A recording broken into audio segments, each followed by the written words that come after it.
Dean, Angela, how's it going? Well, now that I finally got on the stream, it's going. Yeah, we'd have been live a long time ago, but Dean's hamsters in the background weren't spinning fast enough to get this internet going, so we added a couple of squirrels from outside to help with the bury the load of that internet. So we should be good now, right? Spectrum just raised the rates too, so they must be doing something with me. Well, they're raising the rates to get half the internet. That's good old capitalism right there, baby. Is that really Mike Panozzo? It is. I think we met. No one would stand in for me, so it's got to be me. And he's the only Mike that's worthy of being on this podcast today. That is correct. Only Mike. I'm the only Mike allowed. Angela, uncover your eyes. All right, let's roll. What do you want to talk about? All good stuff, I hope. Well, we got to start off with some good news. You know, the only good news we're going to be talking about the entire day today. The only time you're going to be happy, Dean. Congratulations. You got inducted into the Wisconsin Billiards Hall of Fame this year. Congratulations, buddy. A lot of bribes. A lot of bribes and promises finally got it done. Yeah, apparently you spent so much on bribes that you couldn't even afford internet anymore. Yeah, well, I had to cut back somewhere. That and food. Oh, maybe not. Maybe not food. Well, do you want to take a couple seconds to talk about your career and why you got inducted into it? Oh my goodness, where do you start? My good friend Randy Keel just passed a few months ago. Got me into running tournaments with him at his mom and dad's bar in Hustisford, Wisconsin, back in the 70s, I believe. I'm from Wisconsin. Where? Hustisford, my hometown. Yeah, exactly. So anyway, then we took that to a bigger village of Kleiman. Where? Uh-oh. Ha. He wasted his only 2 good minutes of internet. Team tournaments there. And oh, he's back. Come on. Richfield Chalet had a Brujo and a boys cup and everybody when he had great tournaments there. And then in 97, I went to Lake of the. That's where he went, huh? This is fun. You're going to need to save him for specific questions. George's Casino and started. I'm so glad my internet's working right now. Yeah, all of ours is working perfectly. This is great, except for Dean's, I guess. You guys go. Don't worry about my career. That's great. Yeah. Well earned. Perfect. Well earned. I agree. Yeah, I agree. Well, let's jump in. I guess let's start with the first question. We just got done with the Northern Lights Casino tournament. Congratulations! It went pretty well. I guess, did you have any takeaways from that event, Angela? Well, lots. And actually. Also, you did pretty well. So congratulations on something. I'm still on cloud 9. That was a performance I did not expect out of myself. I had a few of the very top players say a few words to me that I'm probably going to smile on those comments for months to come. Because it was, for me, it was definitely my best performance in an event against some very seasoned top players in some matches that, I'm still kind of on cloud 9. Other than that, I'd never actually been to that area before. I've never played in a tournament at a casino. I've never even been to Vegas. That tells you how new I am to all of this. So for these experiences, I'm still kind of the new person and the rookie, and it's fun. So the venue was beautiful. The people were so nice. It was really great to see everybody after such a long time. So I enjoyed it a lot. And yes, I know you're going to go there. And yes, I did do the stream, a lot of that with the help of Lonnie. And I've seen some of the stuff on the podcast you had the other day. The casino actually was going through some network changes at the same time. And so when we got there, we actually had to make a decision whether or not to go ahead and do the stream, even though we know it wasn't going to be the quality we wanted, or not do it at all. We invited a number of juniors to the event. I think that was my favorite part, is seeing these young kids Some of the marketing that came out of that was amazing. They are so impressive. They showed up so well, and they're so young. And it actually makes you jealous, because when you get to a certain age, you wish you could go back. Like, if I played that good at 12 years old, can you imagine? Anyway, but some of the parents and family and all those people and their sponsors really wanted a stream. And so we decided to turn it on. It would have been very different if they weren't going through some things at the same time. So, but I do want to say, at one point, because we multicast it, we had more viewers than some streams are getting on the Facebook today. We had over 1,000 viewers at one point with the multicast. So somebody liked it or enjoyed watching it to some point. But so I do apologize to the fans if it was a little bit difficult to watch, if it maybe was a little choppy. It wasn't supposed to be, but I'm glad that they tuned in anyway. So. How can you not? I mean, there's some of the best women's players in the world. Yeah, they're. How awesome is it to be able to see Kelly Fisher and Allison Fisher play pool against each other again? And be right there. I am a lucky person, and I know it. I'm very grateful. Fun stuff. Yeah. Well, Mike, do you have any questions on it?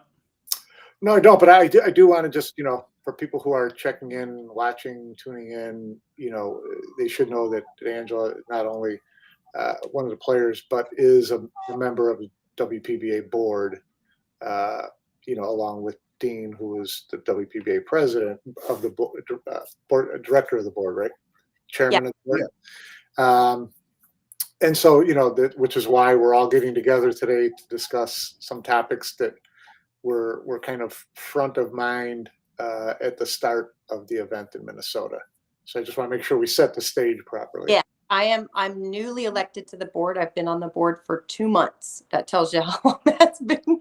So thrown into the fire, trying to learn as much as I can, as fast as I can. And I've been part of the tour only for a couple of years. This was my 4th event. So I'm still new to it all, and I ask a lot of questions, and I'll answer what I can. And if we had a good host here, that would have been said from the beginning, I suppose. I just know Dean and Angela. And you introduced Dean, but you didn't introduce me. Yes, well, that needed to be done. Hey, I just know Dean and Angela so well. I just assume everybody else does too. What can I say? We know each other, but other people are like, who is this chick? We don't know who this is. So thanks. I appreciate that. Okay. And please don't even bother introducing me, because I don't want any more of those posts with my name on it and the emoji with the guy in the hand in front of his face shaking his head. Oh, I don't need any more of those. I missed those. I'm sorry, I missed those. Probably for the best. So, Can you guys hear me now? Yep. yes. Oh, okay. I think I found a way to know when I'm on and not. There's a little icon in the corner with all green signals that tells me I might be live. So Okay. Yep. that'll help. Did you run outside and grab a couple extra squirrels to Yeah, get the squirrel population in my subdivision is down by 3. Well, every 3 squirrels equals 1 hamster, so you're doing good. Oh, and I immediately have to thank little Chris for throwing up the hand over the face emoji in my honor. Thank you. Little Chris is good for that. He's always here for us. He's always on top of it. he's always good. All right, so let's jump into I guess let's just jump into the deep end, and let's talk about the contract, because if we're talking about the WPBA contract, we've gotten a lot of things that are right. Some of them are not right, and I think we should probably just clear it up from the beginning so that we know exactly where we're at. I got this wrong, so I guess Angela. Well, yeah, Dean. I guess your connection's good right now, so I can ask. Well, maybe it's not. I'll try. If I kick out, Sure. Okay, go ahead.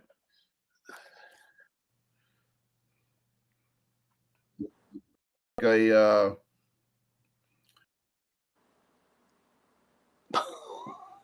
won't say private, because it's not.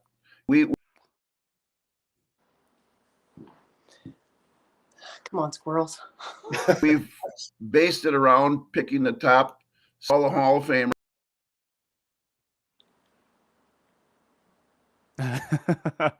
Got out. The squirrels are bad at this game. That are active, and the top 32 in the Okay. W. Not very often.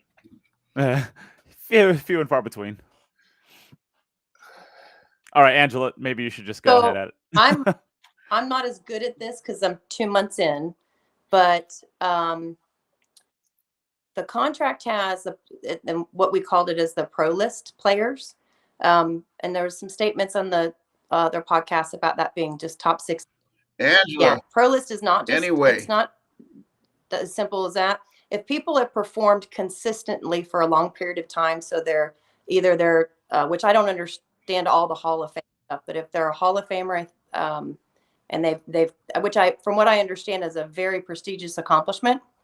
So the skill level on that is very high. If they've consistently performed in the top ranking system for 5 years, and then I think it just includes the current top 16. So I did a little bit of math with that because for me, I want to understand, and I do read the comments and I do listen to what people say.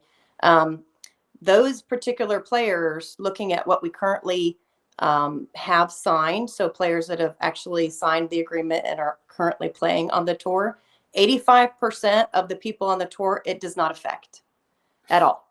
And so it's for a very select few, that are on the tour that fit very much in just that category. So I wanted to clarify that first.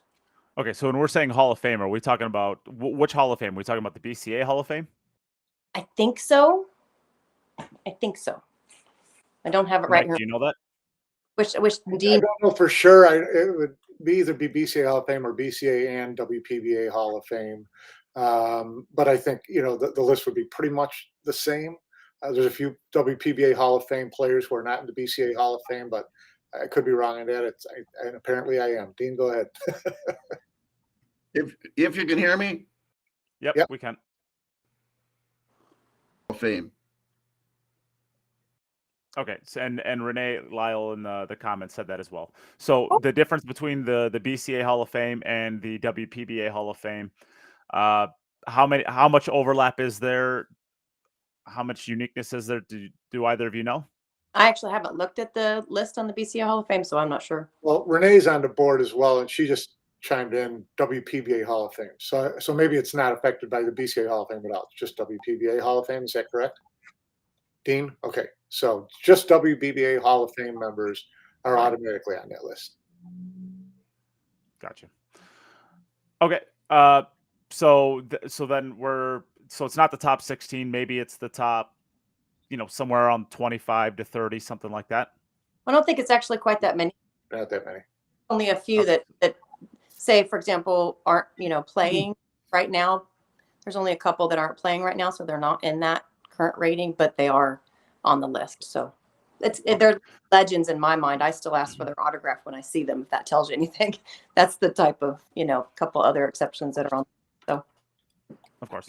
So I guess take us through the thought process as to why this is the case. I guess why do we put with the top 16 to 20, somewhere like that? Why do we put this the speculation on them? And I guess what is the speculation that you put on them, and why do you have it in place? So we'll see. I'm going to let Dean answer that if he's speaking. I'm going to try. Why do we do this? Yep. We as a group want to better the sport, and in order to do that and to have like tournaments that add $20, $30, $40, $50,000, we need to not let our top level players go and play in $1,000 or $2,000 added tournament, because why would these other venues ever put up that money? The players have value, and Angela will tell you this. They have value, and together as a unit, they have more value. So for me, realizing that all of the members, yes, have a value. And I think, when you look at the comparison in some of the men's, and I saw a tournament recently where the total money added was upwards of $20,000 for the men's events. And for the women's, it was $500. And I think that, that discrepancy, we are a players organization representing the players, doing everything we can to make that $500 added something more substantial, is something that they want to participate and play in. And we're doing it on their behalf as a group. So the board does everything possible to make it so that, these venues or these places that want to bring them tournaments compensate them fairly based on their value. They are, in my opinion, I'm a female player, but they play at an extremely high skill level. and they're worth more than what some places want to offer. And so as a group, we're just trying to get them compensated for the value that they're worth. Okay, so then one last question based off of that, Dean. You're the one who actually does a lot of the setup for these events. Take us through what it actually, I guess, takes to actually get one of these events to happen. Well, sometimes it's us finding a venue. Sometimes it's a venue contacting us. And I think the latter is more of what's happened. I mean, while I was at Northern Lights, I was approached with like 4 different options for new tournaments next year. So what we have to do is wade through them and decide which are going to be the best ones, if we're going to limit the schedule or we're going to expand from 10 to 15 to 20. But by doing that, we have to be careful because it costs money to attend these events. I mean, let's be honest, it's not cheap to go to an event if you have to fly to it and have a hotel room and also the entry fee. That being the case, are you done, Dean? Because I think he froze up. I don't know if there was more there. We're not sure. Yeah, I'm just going to jump right in here with some of these comments. One poster in particular who questioning what value Angela has, or that Angela is not a top 25 player and she's making comments, or she's making decisions based on the top 25 players, is really so ridiculously out of line and off track that it's almost not worth mentioning, but it's just kind of irritating. Do you want to have the board be made up only of the top 5 players and they're going to make the decisions for everybody else? Isn't that what happened to the men? Do you have a board mixture of players who try to think of everybody as a whole and do what's best for the group? So isn't that kind of what happened to the men? The men decided that their top players would run it, and next thing you know, they completely blew everything up. I mean, men are the perfect example for why the WPBA is important to exist. So, but that said, I will say philosophically, Dean and Angela, I understand the thought process that you want to leverage your talent as a whole to get someone to invest in your group. Okay. But it's also hard to argue with someone who would say, but what is that? For one, did the Northern Lights Casino say, wait a second, where's Simming Chen? Did they know she was not there? Would they really know that Kelly Fisher was playing 2 weeks from now in a $500 Ed tournament in Ohio? And would it really stop them from investing in a big WPBA event if the WPBA's leverage was instead say, we guarantee that 20 of our top 24 players will be at every event? Is that not enough? Because if you're withholding opportunity from players, even at the top, there's not enough money, even in a 10-player tour, to make pool a living for the top, anyone outside of the top 2. You'd have to admit that, given costs and whatever. So what's the rationale that makes you think that you would lose all that leverage by allowing number 12 or number 10 or number 13 to try to make income in other events and promote the WPBA and whatever it is? What's the argument against that? We'll see if Dean's squirrels are working. I'm always going to get That was a really long question. I understand that. Just go one. He's like 6 bullet points later. Hello. Yeah, Dean. Oh, there you go. Go ahead, quick, Wait. fast. Yeah, fast. You can say that, but we don't know. We don't know. Oh God, we were so close. We were so close so to getting an answer. This is tough action. This. Who with let's see these venues or casinos. Hello. Yep, we got you. Oh God.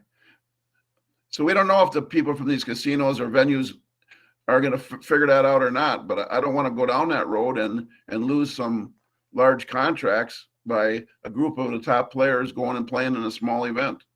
I mean, but But that was never the case before in the WPBA that I'm aware of, even during the heyday of having all the ESPN events and having a dozen or more classic tour events. I don't think they ever had something in contract that prevented them from playing in another event. Or did they? Maybe I'm wrong. They did. This contract is not even close to some of the contracts that used to be. I was around for it. I saw them.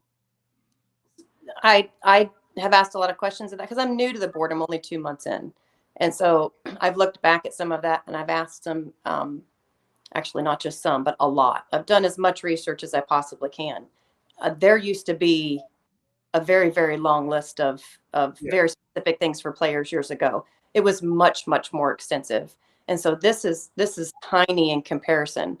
And I also did some research of things maybe overseas. I'm just trying to get familiar with how this works being new and looking at, other tours that run successfully internationally and things like that. And this type of wording actually is not uncommon. And so that helped me kind of as I joined the board to kind of understand what it is we're talking about and why. Because I asked the same questions that you did. I started in just trying to understand it all. This is not uncommon, but it used to be, oh my goodness, completely different. And for me, it's hard. I took 19 years off of playing pool, and so I don't have the history. So it's hard for me. I can only go back and ask. And this is extremely minimal, only affects a small percent. And I think it is very needed. We're trying to build something up. And as you can see, and I loved your comments the other day, and I appreciate them so very much. I did listen to you. We are trying to build something up, and it does take time. And I think it's a fluid situation where, if something works, we're going to continue to do it. If it doesn't, we're going to tweak it and try something new. But I think the board, like you said, I know people might not have the greatest comments about me. I'm down here. I totally know that I'm down here on the list, but I'm a full-time mom and I work full-time. Pool is not what I do all the time. I love where I'm at and I'm so content with it.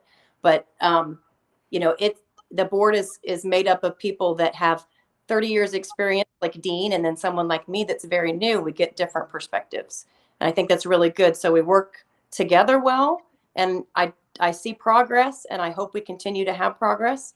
And we're going to work through it, as it goes, and we'll change if we need to. So it's, it just because something is exactly one way today doesn't mean it'll be the same tomorrow. We're going to look at, opportunities as they come forward. Well, that kind of branches into my next question, which is, so I get the idea. Okay, so to sum up your argument as far as the top 20, 24, however many players it is in this pool, the idea is you're trying to maintain what you have right now without risking the potential of losing it by allowing your players to go out and basically dilute down the product of having these great women play in these great events. That's essentially the argument. You're trying to maintain the prestige of these women playing in a tournament for everybody. So the idea is, at what point do we decide that the $25,000 added events are no longer worth it? So the idea is, I think the Northern Lights, correct me if I'm wrong, it was $25,000 added? I think it was a classic event, which would be 20, I believe. Yeah. So this is a $20,000 ad. So my question to you is, can Northern Lights add 50,000? Can they add 80,000 as we're growing, right? Hopefully we're at a point now where, like, and Predator is showing this with their tour, which is, of course, you guys, we're going to talk about this in a little bit. You guys are partnering with them for additional tour stops, which is absolutely fantastic. I love the idea of that. You're going to have to, get with the other people that are also doing great things and try to find a way to work together. You guys are doing that. I love it. Is a $20,000 added event at Northern Lights with this kind of criteria worth it in the long run as you grow and as you develop? And is Northern Lights going to be able to add enough, and not just Northern Lights, but the idea of the Northern Lights, going to be able to add enough money to an event like this that you're going to be able to justify this contract as you go forward, and maybe the events are 60,000 added or 70,000 added, because Predator's adding more to their events. We would love to see more for the women. We would love to see, $100,000 added events in the future for the women. How can you guys justify this type of contract going forward if these casinos and these smaller venues are not able to continue adding the amount of money needed to maintain the status quo? Dean, maybe. Can you hear? Can you hear me? Yeah. Yep. Talk fast, buddy. Talk fast. Faster. We need him to mime. Yeah, and unfortunately, this is kind of Yeah. a Dean question almost explicitly, but maybe you want to take it on, Angela. I'm too new to. I mean, I'm just getting You know, to answer for you. I still have a lot to learn. So 2 months in, it's kind of rough. yeah. Yeah. So, I understand what you're saying too, Nate, and to me, it almost begs the We can't. question even more Oh, there we of go. He's why, the point of the restrictions at this point. Okay, if you get to the point where you're going to add 50, 80,000, and they start telling you, we don't want to see this person face in another tournament, then you've got some decisions to make. But it's hard to argue that they're there right now, and it's hard to argue that these players. Angela, you're a great example of someone who wants to play and loves it for the game, but has a full-time job and is a mother and all that stuff. There are players on here who want this to be their living. Yes. This is what they want to do, right? So if what's on the schedule this year does not allow them to do that without other opportunities, it's hard to justify, making that decision to me. And so it's hard for me to say, to Ashley Burroughs or Brittany Bryant or someone like that, you're just going to have to be satisfied this year with $2,000 a tournament for finishing 5th and 6th over 10 tournaments, which is $20,000, and your expenses were 18. Good luck with your future. So it just becomes kind of one of those situations like, okay, I understand philosophically what you're trying to do, and I'm 100% behind a players association making group decisions and sticking to them. But it just seems like a hard argument to make. So this is the thing. I don't necessarily agree with everything you said. What I do in my short couple of years coming back to pool, I do have a lot of friends, obviously, that I've made, and I do have a lot that are at an extremely high skill level. And I do know that when they go to some of these, we'll just say more amateur events, and they walk in the door, everybody in the room goes, "Oh, it's that like, look who just showed up" type of thing. And they have an auction, and that person goes for $2,000 when everyone else goes for 20. And their complaint to me, and it's some of them, it's in the men's side, and they're like, they play at a very high skill level, and they're trying to do what you just said, make a living playing pool. But in that circumstance, if they don't win that event, even if they win it, they walk away with hardly anything. If they don't win it, they walk away at the negative. I think that pool for me, when I played when I was young, I was 17. I'm no longer 17. I'm getting really old. You could see the wrinkles. It was such a different environment back then, and there was a lot more opportunity, I think, for people to play pool as a living per se. And then I took, this almost 20-year break, and I come back into it, and it's so different. I don't know how to say it gently. The amount of pool halls that you could go to and play out them at events, that everything is so much less and so much harder.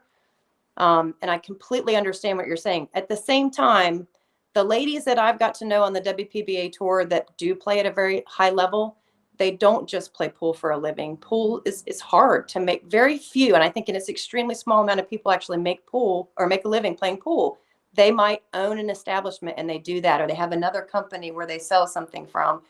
I know them all personally at this point, and just going to a tournament and playing their game is not the only income that they have, because even for them at a very high skill level, whether internationally or here in the States, it's still hard.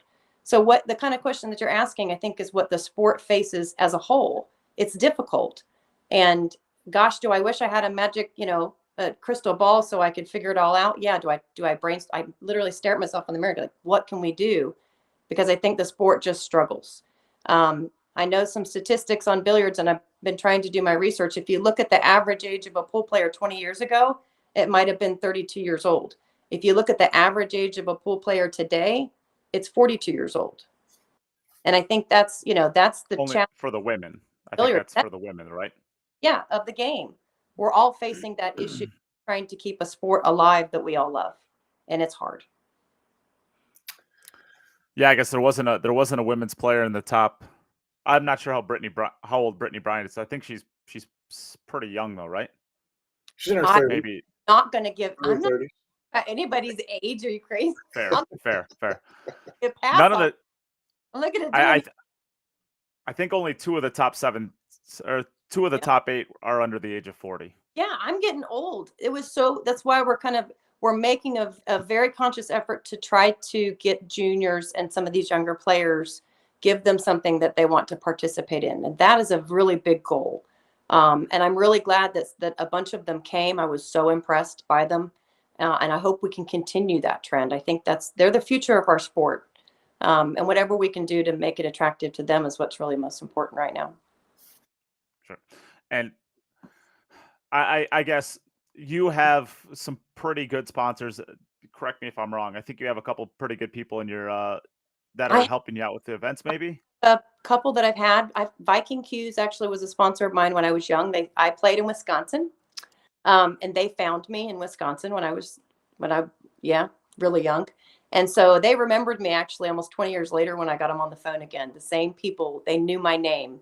So it's a really important relationship for me. And the Q Club of Lexington is where my best friend lives, and I met the owner there, and we just have a really good connection. I love to play there. But I have my first real sponsor just a month ago, which has never happened to me before in my entire career playing pool. And that's NAPA, North American Pool Shooters Association, and Billiard Life, which is a sister company of theirs. So yeah, I do. But that's a first, and it's still new for me. But I'm very proud that I actually have my first real one. So. So I guess those younger players that you're talking about, 12 to 16 to 18, that kind of the next generation we're trying to build.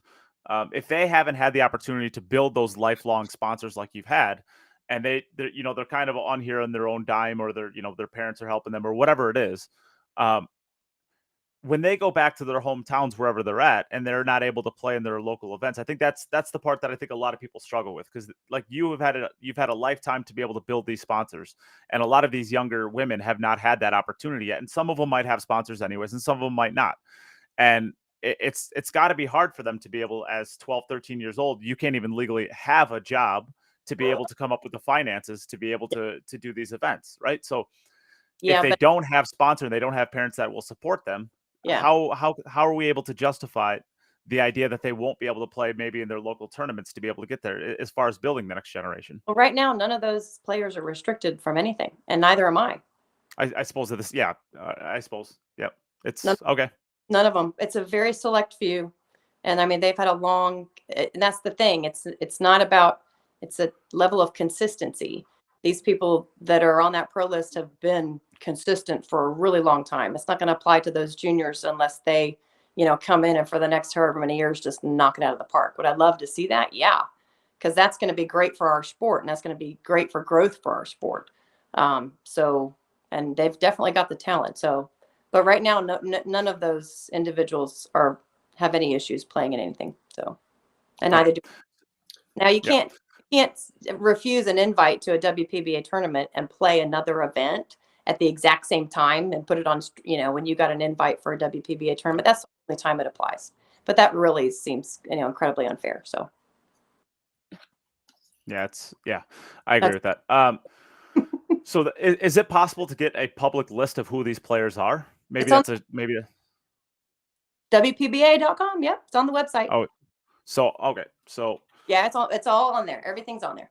Current rankings and pro list players. They're all there. So maybe you didn't know. And it is on here. It does show up. So there are 2, 4, 6, 8, 10, 12, 14, 16, 18, 20, 22, 24, 26, 28, 30.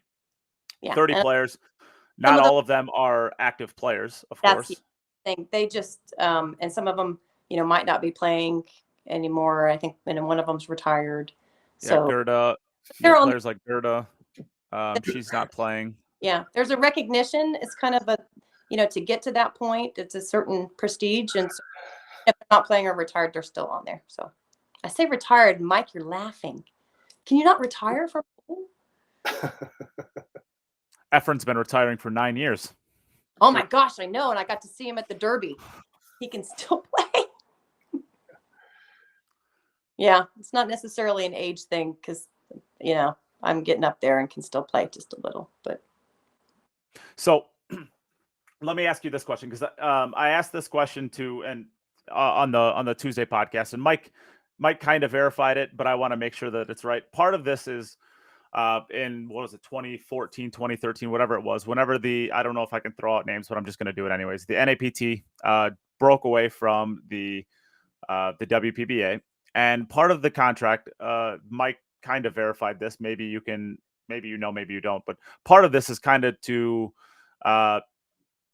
not allow the opportunity for two women's professional organizations to dilute the product. So part of this is to try to keep all of the players in one grouping, so that you are able to, talk about exactly what Dean was talking about as far as creating a prestigious product. As that goes away, because I don't know if the NAPT is still operating. I haven't seen anything from them for a while. I don't know either. Is this contract going to still be required if there is no theoretical competition to the WPBA as an actual tour? So NAPT, I don't know a whole lot about. I heard, I've asked questions and some people, and everything I hear is something different. So I'm not completely sure. I do know that right when I started, it was one of those things where they, in my opinion, and this was as a complete rookie and I had no idea what I was doing, were trying to be what the WPBA is and Correct. give pro That's events. my understanding of it. Now, I'm getting up there in age. When I was young, all I ever knew of was the WPBA. It was where you wanted to be. It was the level that you wanted to reach to, which is why I consider myself very grateful to be just a player, one, but on the board, two. It's something that I have dreamt of my entire life.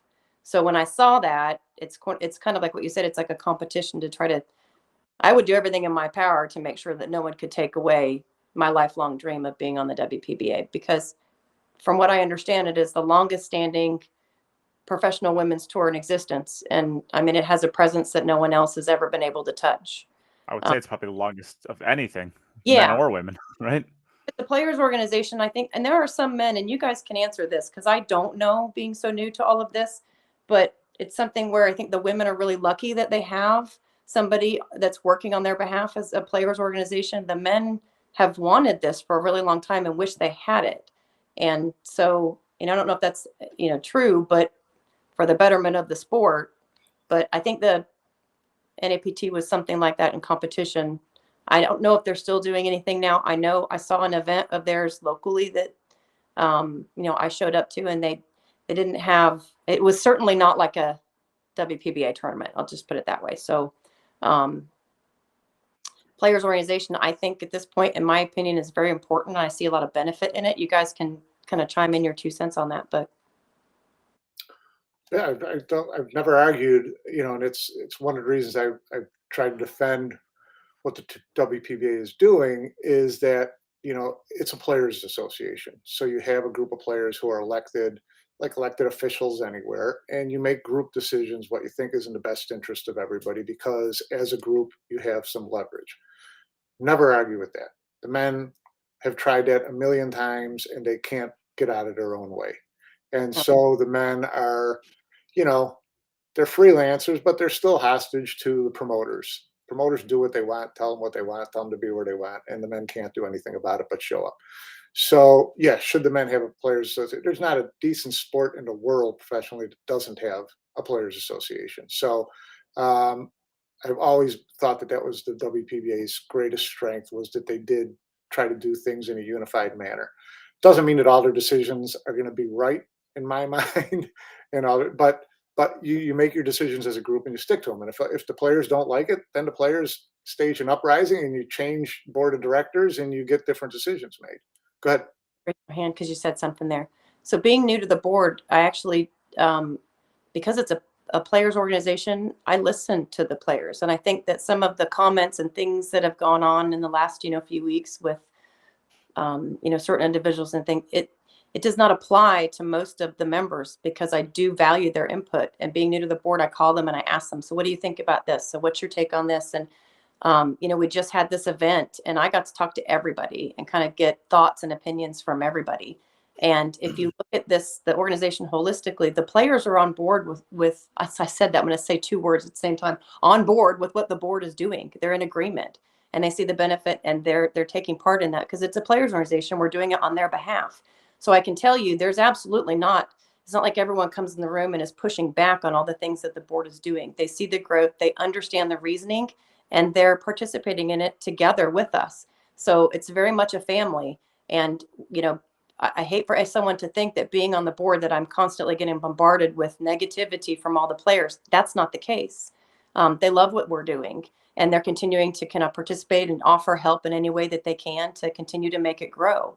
So it's a very, very limited few. I want to make sure people understand that everybody's very happy. We had a great time. I mean, I wish everybody could attend them because we have a lot of fun and compete at the same time. Well, and they all signed the contract, so They did. So that says that Yeah.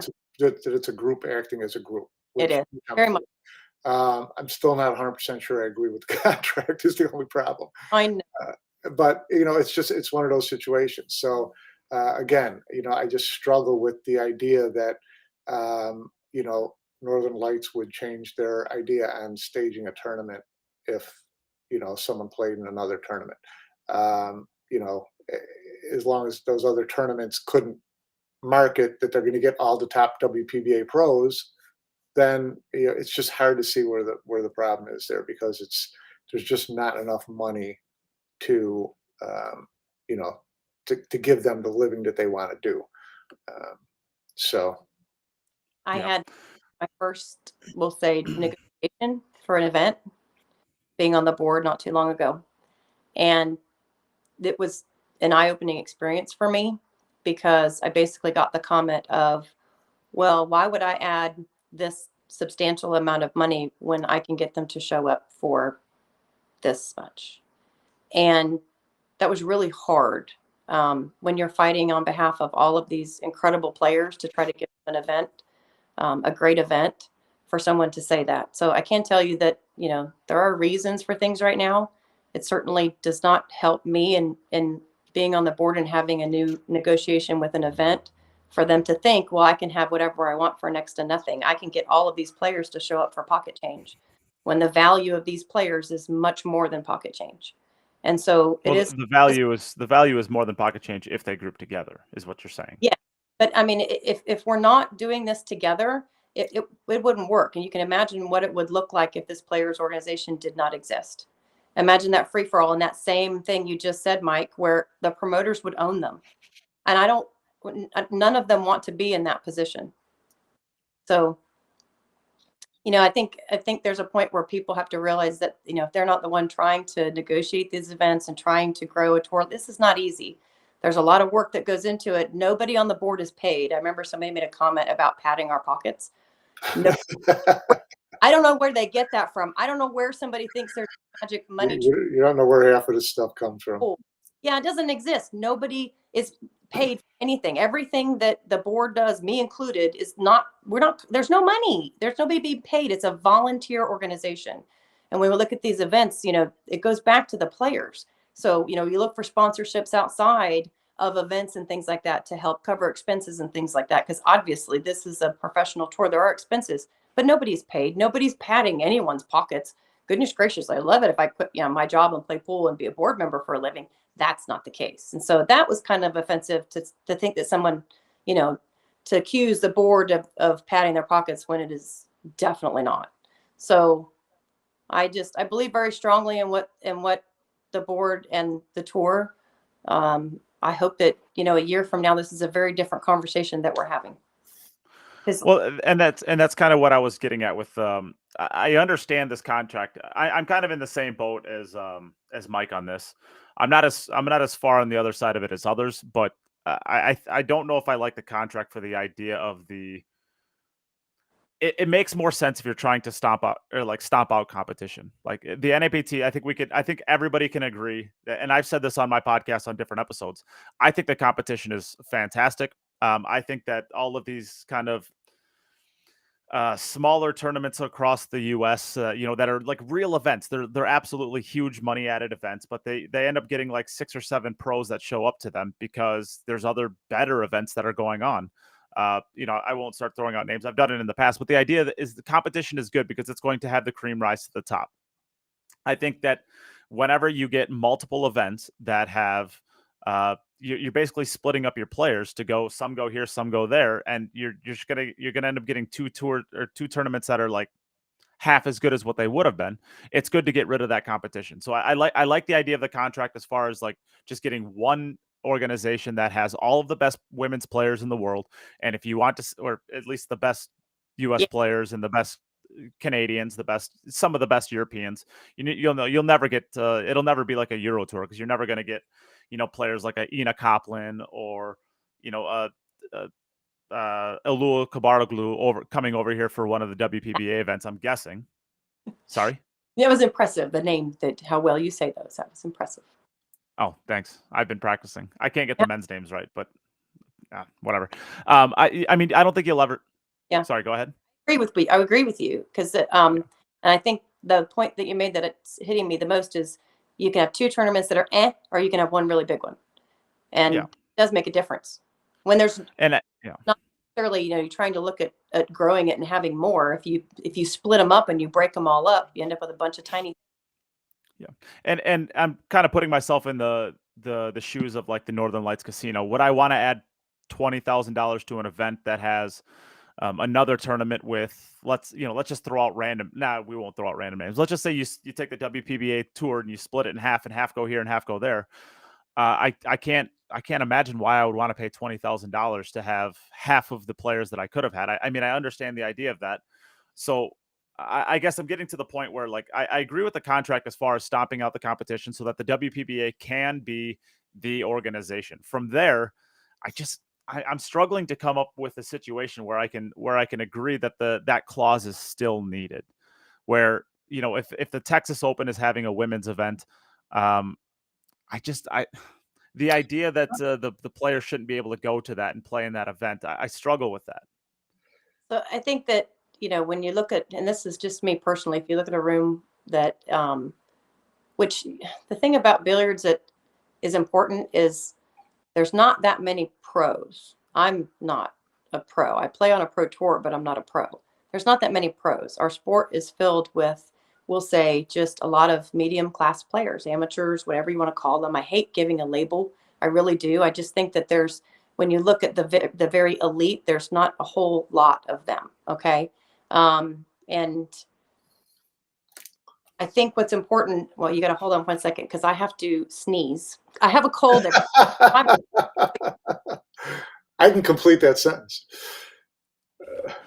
No, I mean, but that's like the idea of this for me. Is that's where I'm struggling at. I get the idea that if you're trying to stomp out competition and make it one, I think that's a good idea. But if you're talking about like one event that happens once a year, it's not a matter of stomping out competition. It's a matter of controlling your product.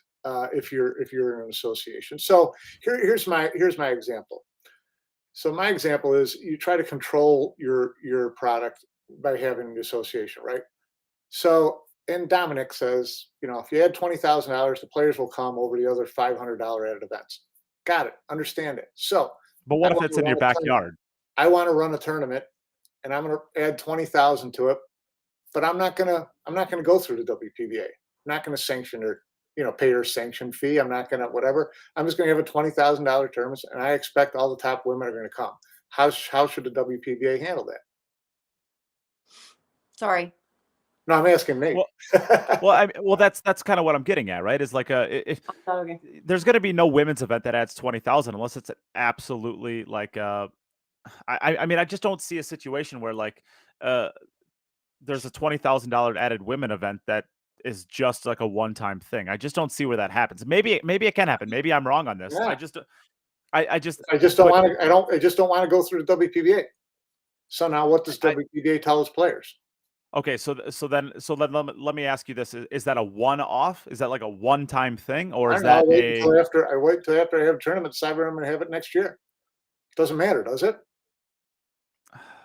I think it does. I think it doesn't. I honestly don't think it does matter. To me, it doesn't matter because, like, at the end of the day, like, if there's one event If that you're the happens once a WPBA, year, you let everybody go play in it, even though it's not a WPBA sanctioned event. if it's a one-time thing, yeah, I don't see the problem in that. I Disagree. personally, I don't. I Disagree. Angela, you disagree? So yeah, because this you talk about the NAPT like it's the only competition. It's not. No, Yeah, it could be any promoter. And I see these guys that own places and run whatever, and they compete with each other every single day, and they run events over top of one another, and it's like a constant battle. And I've tried to do a pool calendar once, and there isn't cohesion. Nobody works together, and it's sometimes it's nasty when you look at it all. I think that's the benefit of having this players organization, is that you get everybody working together, because if you just look at it and just let it go and it's a free-for-all, it's messy. And so the NAPT, or that example of somebody else trying to run a pro tour, is not the only competition out there. And these, I don't want, how do you decide which promoter, which venue, which whatever owns what? We don't want them to be the decision makers of this career. They want to be the decision makers of their career and their success, and they're doing it with the help of a players organization that's working on all their behalves. There's a big difference between that. If we just let these places do whatever they want, and they don't agree with each other, or they don't work together, I don't think that would be successful in any way, for the women especially. Well, what I'm saying is I agree with that, and that's why I don't see it as a threat. Like, if you have one person that's running one, like, let's just say that the Texas Open has a women's event every single year, right? So that is, a couple thousand added, whatever. I think last year Melina Mike did a bunch of work to it to get it up to 5,000 added. By James Hanshu donated a bunch of stuff, and they basically raised some money off it to make it 5,000 or whatever it was.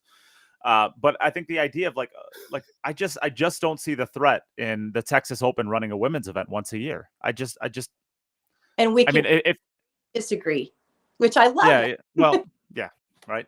There we go. I get the idea of, but now if the Texas Open decided they wanted to do a monthly tournament, I think that's different. And now you're starting to run into it's actually competition. But if it's a one-off, I struggle with the idea that this is going to damage what you guys are building with what you're doing. And it's not that. I think some of these places, they do negotiate events, or they do run events, okay, and they run some big events. But when you're trying to run a very successful tour where you're running regular events consistently every month or more, everything matters at that point. It can be one thing to organize an event and take 6 or 9 months to build up a very big, very successful event, but try doing that every 3 weeks. Sure. And that's what Rennie said in the comments too. I mean, yes, if 50 promoters did that, then it would be like the men's, which the men's have a lot of flexibility, let's say, built into what they can do, because there are a lot of events that they could go to, but that also has the problem of being a complete. It also has the problem with being a complete disaster, right? He gets a point for using a really good word right there. Flexibility. That's an interesting So way to put it. I get it. If you had 50 different promoters doing that would definitely dilute down the product. And it would, yes. Okay, I see that. As a one-off, I don't see a problem with it. As you start adding, again, what if you talk about the Texas Open? What if Texas Open added 15,000? As a one-off by itself on the calendar, I don't see it as a problem. If that starts happening once a month with 12 different promoters, then yes. All these casino tournaments are one-off. It's once a year. Northern Lights is doing this once a year. Why should they bother? Why should they bother dealing with the WPBA? Why don't they just add the money and have a bunch of women come play? So that's my argument for having an organization that is going to protect themselves as a group. And I don't think there's no reason to really to protect the 78th ranked woman on the tour. Not that they're not important to it, but the idea is. Example of this, okay? Just one example. So say the Northern Lights Casino wanted to do their event once a year, but there was somebody on that list, somebody within the top 16 they didn't like. If it wasn't that for that players organization, they could say, well, I want to cherry pick. I want this one, and I want this one, and I want this one, and this one, but I don't want that one or that one. It does happen, and it can happen. When you have a players organization, you're representing all of them as a whole. And so they don't get to. It gets to work on a point system and a ranking system, and it's fair. And everybody gets the opportunity to go to that. When if they're running it by themselves, they would have the option to say, well, we get to pick. Yeah, sure. There's So a then, lot to think about that people don't think about. But what I want to do is, because I'm 54 minutes in, and what's funny is I do have a job, and this is my lunch hour. So I only have so much time because I do have to go back to work. But I want to make sure, and I appreciate both of you, because and your perspective is very important to me. And I want to thank everybody that's a fan and that kind of showed up to watch the stream or showed up to the event in Northern Lights. We wouldn't exist without everybody that loves the game. But I do want to mention and kind of throw out there, because I am on the board, and this is a big deal, that yes, next week I'm flying to Vegas for the first time, U.S. Pro Billiard Series, Alpha Women's 10 ball, and just really excited about that. Yep, got to. I'm sorry, but I got to. There was a lot of work that went into this new relationship with Predator and CSI. And, I hope everybody is tuning in and checking out that. I think there's obviously, you guys see the growth, and this is part of that. And I'm scared of that shootout. I'm just telling you right now. I'm scared of that shit. Get practicing. Yeah, practice the spot shot from now until doomsday. Every night from both sides, and then move it back and then do it again. It is such a different format. And for the ladies that have been playing on the WPBA for what I play 9 ball, this is 10 ball. It's different equipment. It's a different game. The shootout's a completely different environment. I'm really excited and then nervous at the same time. If you want I've played in 2 of these events now. If you want some advice on the shootout, yes, let me know. I got a couple cheaters for you. You see my face? Because shoot me a call. Shoot me a call later. I'll help you out with with a couple things. Trying to stay consistent and doing everything exactly the same every time. But in that, I'm very. Shoot me a call later. I'll help you out with a couple of cheaters that'll help you out a little. Nice Nate is today. Mike, you got any advice for me?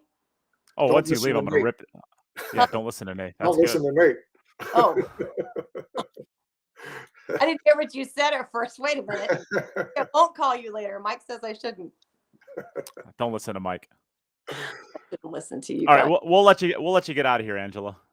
Mike, you want to hang around and discuss this a little more? Or you want? Okay, Angela, thank you for your time. Pleasure meeting you. Thank you so very much for having me. I appreciate it.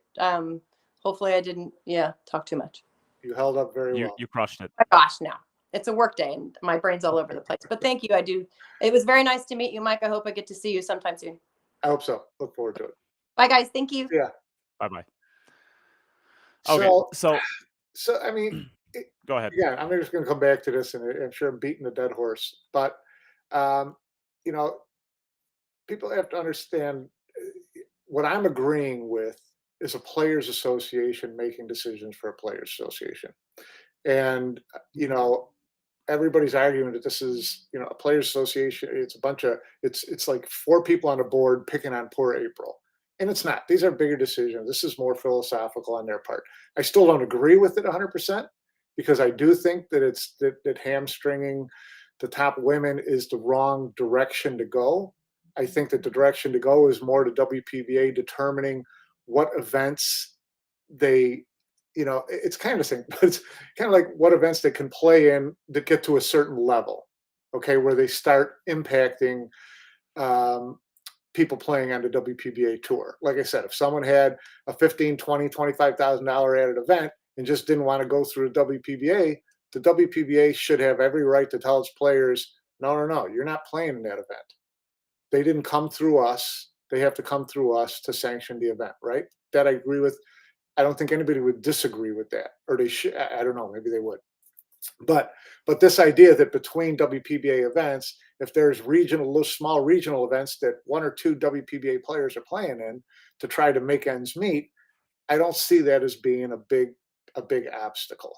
What I would say that WPA should definitely watch out for is events that try to get the bulk of their players, because then that does diminish their leverage with a casino or someone else that they want to do business with, who says, wait, this guy ran a 20,000 attitude. All your players showed up. They didn't have to pay a sanction fee. So that's where I think that they need to find that balance there between leaning on players trying to make a little bit of a living and diminishing their brand or their leverage as a group. I agree with that. I think the way that they have it right now, it's the all or nothing. It's kind of the way it's being enforced. And I think it's too early for that. Now, Right. I they agree. had 3 events last year, 2 events, 4 events, something like 2 to 4 events somewhere in there from last year, and they're up to 10 this year. And I think once you get to the point where I get their side of it, and I see where they're coming from, and honestly, I think I've had a little bit of a change of heart on the idea of the contract. I just didn't think that it was necessary before, but I actually do think that you got to have something like this.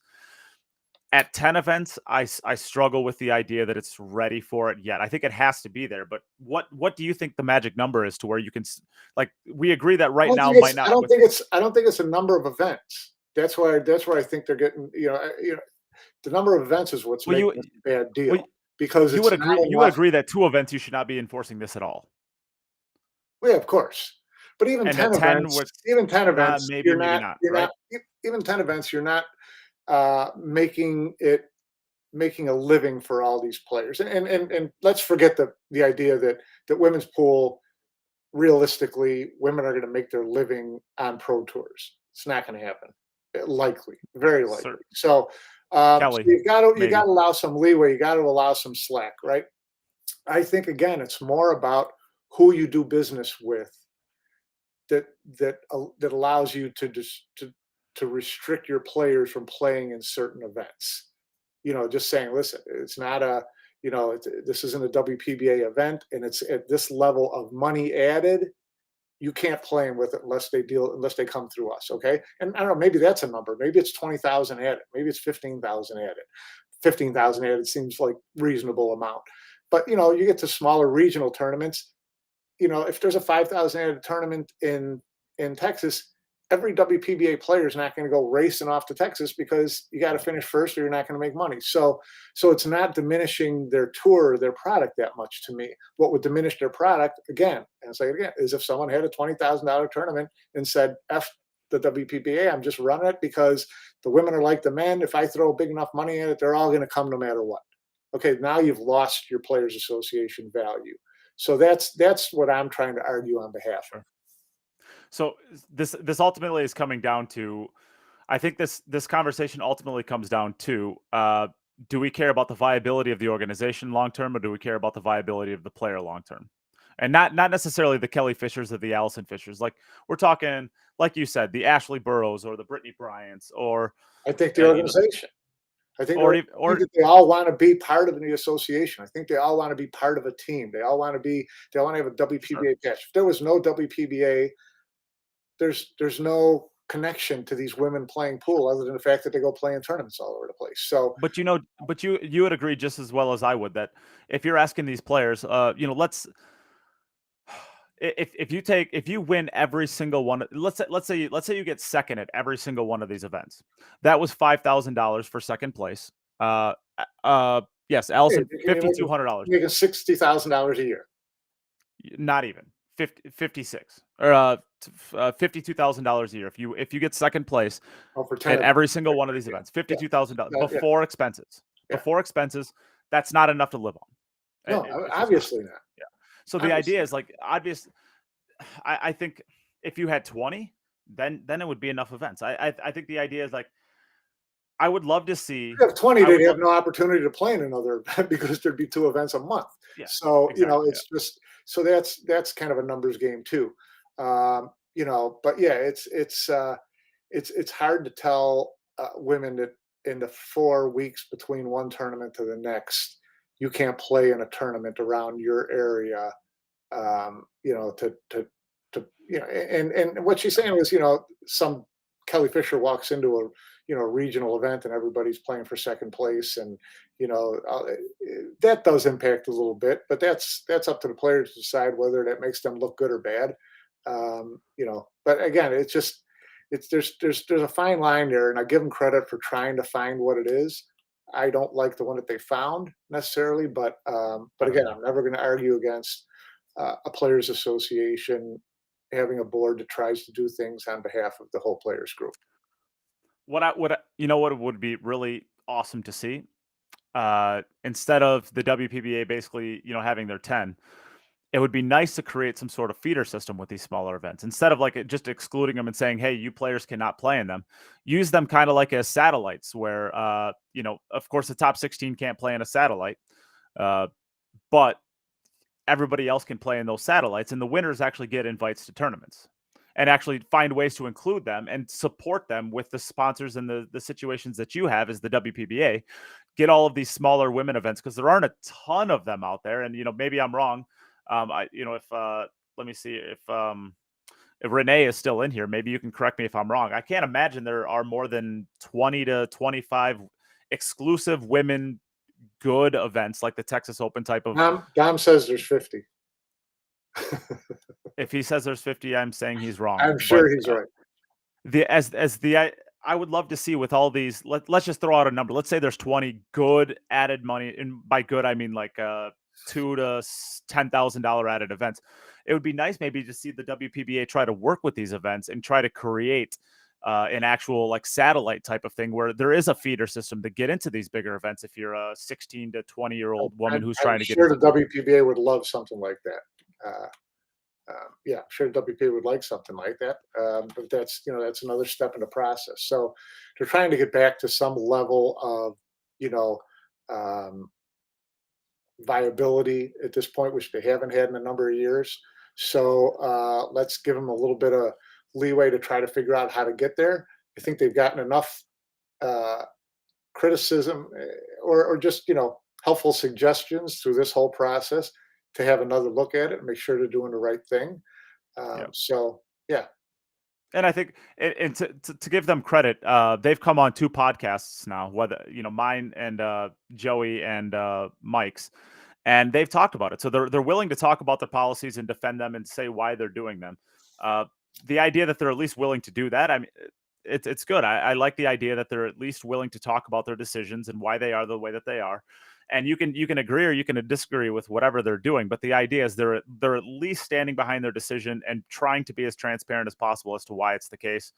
And for a lot of the promoters that happen in pool, I mean, that's that level of openness to talk about it is kind of refreshing. Even if and at the end of the day, maybe they'll take some of this criticism and they'll build it into their next contract. Hopefully. I'd like to see them revisit this year's, but that's.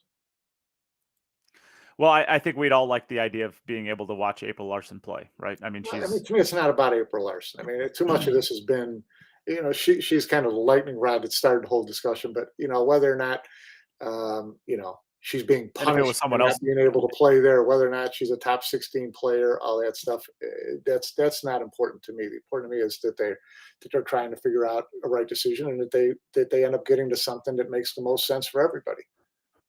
Sure. I mean, at the end of the day, I guess it's nice that there's enough media out there that is at least holding them accountable for the decisions that they make. We're able to talk about. That's what we do. We hold people's feet to the fire, Nate. Yeah, it's in our blood. I think that was, I don't know. I felt like we just had a moment there, Mike. It felt good. It felt nice. So, I mean, there's a lot of things that I would have liked to discuss. Of course, Dean not being able to get his connection, and he only had 35 to 40 minutes to begin with. So that's the reason he didn't try to join back in when he got booted out. He actually had a prior commitment, and it's a bummer that we didn't actually get to, I guess, discuss more of this because they do have a lot of things. Maybe we'll have to get him back on in the future when he has a better internet connection.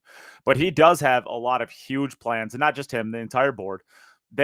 Like I said, on Tuesday, I have my 3 criteria. I want to see no red lines. I want to see consistent growth, and I want to see, just consistent decisions. And they do have a lot of things in the works that they are working on for next year to work on that growth. And, right now, I think I can see a lot of the discussions that we had back in 2017 with the decisions that Matchroom was making that we didn't like either. And now if you go back to 2017 with how angry people were, and you basically tell them in 2017, this is what pool is going to look like in 5 years from now. Are you willing to accept these decisions Matchrooms are making? Everybody in the world is going to be like, heck yeah, that's actually real growth. I love it. Yeah. Okay. I'm going to shut my mouth now. And I don't think this is a huge deal, and I don't think that the Matchroom decisions in 2017 were that big of a deal either. But, if you make enough of them, it pisses people off and they want to talk about it. maybe in 5 years from now, we're looking back and we're like, what, were we seriously complaining about stuff like that 5 years ago with the growth that could happen? I'd Well, love I to think see if it. you disagree with what they're doing right now, you're going to disagree with it 5 years from now, because you can change as you go through those 5 years, and No, there's as no you way as you that as you there's start no as way. you start making the events bigger and adding more events, then you can add more restrictions. Then it makes more sense. Then you've got more at stake. Okay. And the argument right now with a lot of people is they're not at that point now to hold a gun to somebody's head.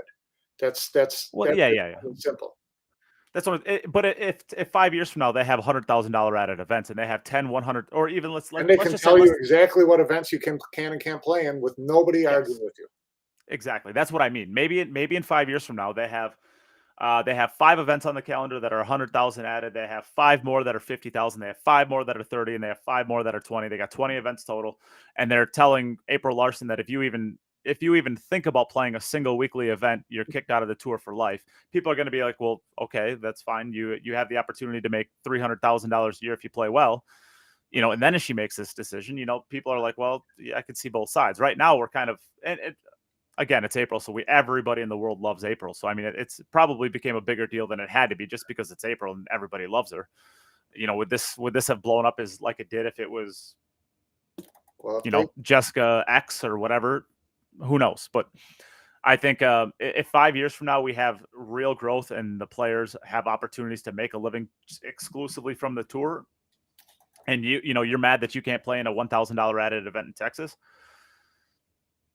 I like to give the benefit of the doubt and let the companies lose my trust as opposed to not giving it to them to start with. And maybe that's just me being an idiot. I don't know. no comment.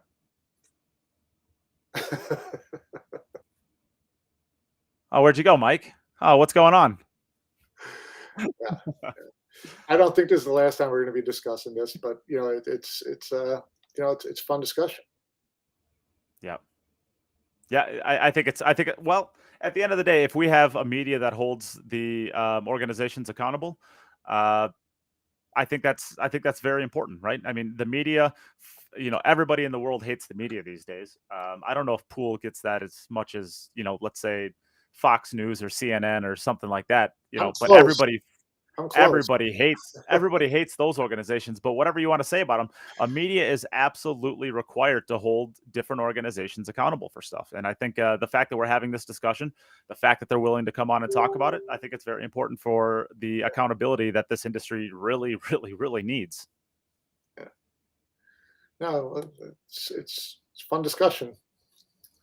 You got reinforcements, Mike. You've been doing this alone for about 30 years. How does it feel? Means someone else has an opinion. I don't like it. Oh, well, sorry. So, What do you have any closing thoughts then? What do you think? no, I mean, I think it was nice to get their perspective on it. I think maybe the people who were, on the podcast listening to when Lori John was on got a little different view, maybe a little more even-keeled view of what's going through the thought process. Doesn't mean that everybody's minds have been changed, but yeah, it's good to. It was a good topic. It was a good conversation, and we'll see what happens going forward. Sure. Do you have any interest in talking about the Christina Tkach or Margaret Fefalova situations, since it's coming up in the comments a couple times? I mean, that's a whole different. That's a whole show if you want to have it, because it's is it fair? No, everybody loves these players. They didn't do anything wrong. I understand all that argument. And there's, the WPA kowtowing to the IOC saying, okay, if they say we can't have these people play, but I think there's a lot of different things that would need to come into discussion that people would want to talk about.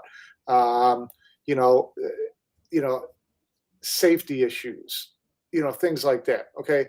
And everybody here, all the US fans are like, everybody loves Federer. Everybody loves Christina. Everybody loves Margot. Who's going to say a bad thing about them? Well, you know what?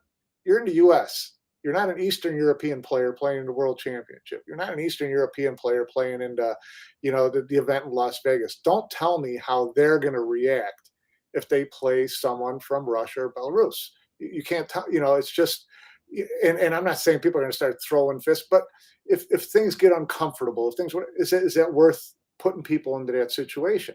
I mean, that's a real thing. Whether it's someone some fan in the crowd who drinks too much and decides to take on a Russian player, it's just kind of you don't know those things ahead of time, so you try not to put your foot in something you're not going to be able to get out of. Let me ask you this question, because for anybody who's not good with geography, you have Russia, and then you have, I'm going to be really bad with this. Basically, Ukraine is neighbor to Russia, obviously. But on the other side of that is Poland. If we had Poland as, like, can you name a single Ukrainian player? I unfortunately cannot. I mean, I wish I could, but I can't name a Ukrainian player. No. So what happens if Ukraine was Poland? Because they're right next to each other. And of course, there's rumors, of course, that Russia will, if this would have worked out, that they would have ended up taking Lithuania, Belarus, Poland. They would have ended up expanding even more. And I think the fact that you can't necessarily talk about a Ukrainian pool player, you don't really know how they're affected. But could you imagine if they actually invaded Poland, how many Polish players there are? And we're getting we went through this with Victor when he won, the European championship. His girlfriend's Ukrainian, and she was fighting to get into Poland to get out of the thing. And he had to play a Russian player, and he talked about how it really almost had to play bothered him. It really bothered No, he did. Really troubled him. He had to play Sergei Lusker. And so, we don't know what's going through their minds. But I think we kind of got a little bit off topic because, for one, this isn't about politics. Two, I think maybe what Don was talking about when he was introducing that was have Christina and Margaret signed WPBA contracts, which now says that they can't play in other tournaments while they're being barred from playing in WPBA events? I don't know what the answer to that I didn't know that. Okay, it's so it's a really good question. I don't know what the answer to that is. I suppose that he may know. Well, worst case scenario, what's going to end up? I guess what are the ramifications of if? I guess we don't know this because we don't have a contract. I guess we'll have to figure this out. I'll have to do some research on that and figure it out because what's the worst case scenario if they do play in them, right? So the idea is they play in an event that they're not supposed to. They are in violation of their contract, and then what? Are they just kicked out of all the WPBA? They're already banned by the WPBA. What are you going to do? Ban them again? The idea is, are you banned for 5 years? Are you banned for 1 year? Are you banned for? What I'm saying is that they have signed WPBA contracts and that they can't. Okay, so now Renee's saying they did sign. They agreed to release them. Okay. And Sam is saying they're fine. They can play in any event that they want to play. Okay. Is that what we're looking for, Dom? I'm just trying to get out of this without getting crucified. Yeah. So Renee is saying they're released. Tam is saying that they are fined. What's the fine? Renee, can you speak to that? What sounds like they're okay to play in whatever they want to play in while they're being. Okay, so they're fined and they're released. So what's the fine? Yeah. Okay. See what we do for you, Dom. We're here to answer all questions, get things cleared up. Yeah. We're the people's podcast. You're the people's champ, and we're the people's podcast. It's like the. I mean, they would be if like they were violating news hotlines where we'll get that car warranty that they won't honor. We'll get that fixed for you. I guess I probably should have just sent Renee an invite to this too at this point. So Renee seems to have all the answers. Yeah. So yeah. That's good that they can play wherever. And I'm looking forward to them being able to play in any event. Like I'm looking forward to Federer being able to play in any event. As far as another question about Billy Thorpe playing in the Las Vegas. Yeah, Open. I question that too. I'm not really sure what the heck that's all about. I don't know exactly what the situation on it is, but I've been in touch for months. Last I heard, he never even got down, or he never even got a fine, or not a fine, but like he never even got what his punishment was. From what I understand, that's correct. I've been in touch with the WPA with Ian Anderson for months, and I keep asking him, has there been an official thing on Billy Thorpe? And he keeps telling me no, that WADA, the World Anti-Drug Association, has not actually, still to this day, almost a year later, given the WPA the actual stipulation of what the fine is for Billy Thorpe.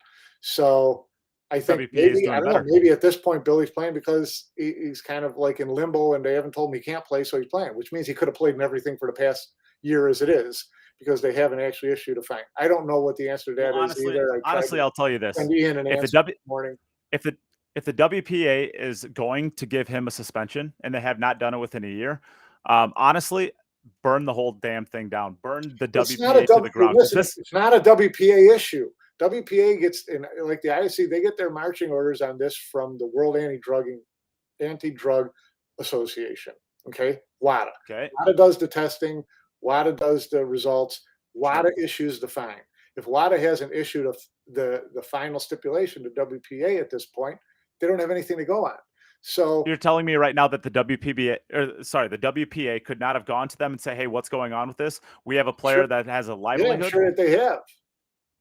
And Sure it's, they and have. it's taken And a if they year. haven't gotten an answer from from WADA, then I don't know what the response would be. So You're speculating right now, though. You don't know this. I don't know this. I'm basing it on what Ian Anderson has told me in emails. That So they they're have to trying get, to they're they trying to have get to an get the answer, but they directives won't from give them an WADA, answer. and they haven't gotten one. And I mean, I guess if you have it in email, sure, but I don't. Something about that just doesn't fly with me. I No, just don't understand. doesn't fly with me either. But I'm just saying what I've been told. Yeah, I mean, I just hate the idea of that. Like if you have one of your players, you just can't leave a player in the dark having zero idea what to do, because at the end of the day, all the money that he makes, if this fine comes down, he has to pay back. All the way back to last year in the World 10 Ball, he ended up making like $3,000 whatever dollars it was in that tournament. He has to pay that back plus everything else he's made since then in any WPA sanctioned event. So you're telling me that he's going to make sanctioned events since then?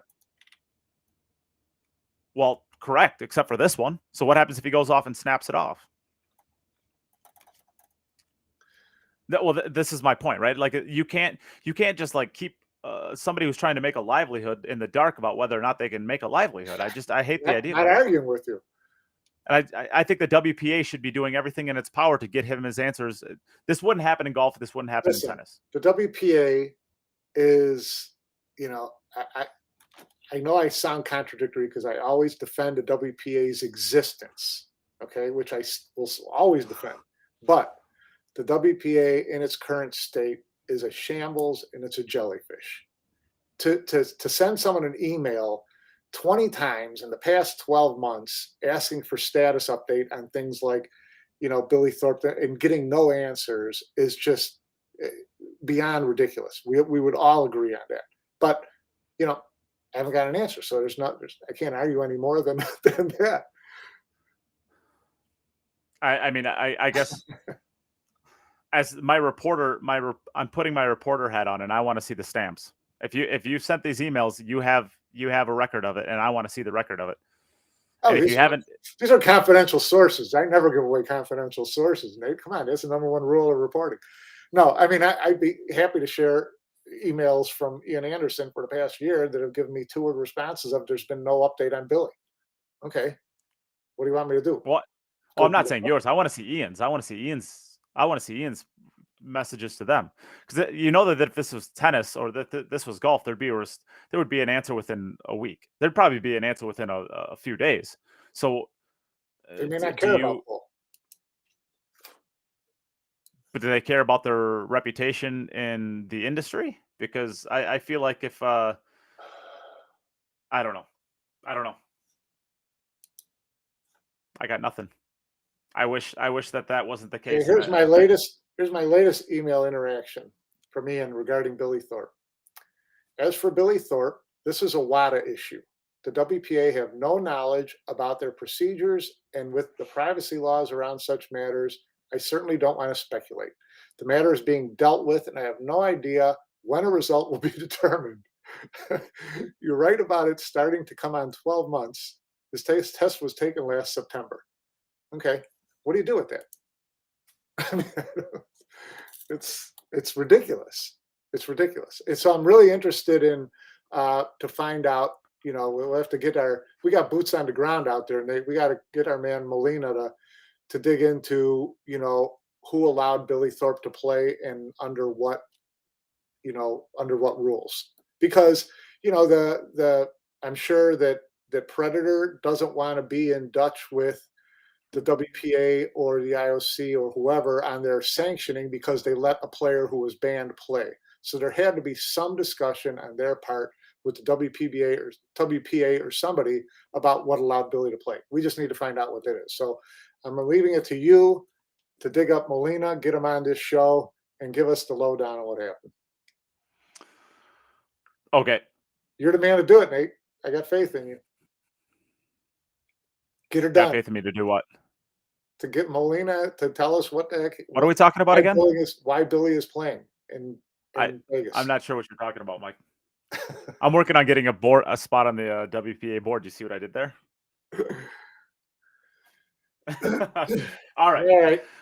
With that being said, we can close this out. I think we had a pretty good discussion today, but we might have to get Dean back on it when he has his full arsenal of hamsters. I think he had a couple hamsters out on COVID today. Yeah. So we'll have to get him back on when it matters so we can talk about the future of the WPA. But other than that, Mike, thanks again for joining me, and get back to work. Figure out what's going on. I'll do that. All right. Thanks, Later. everyone.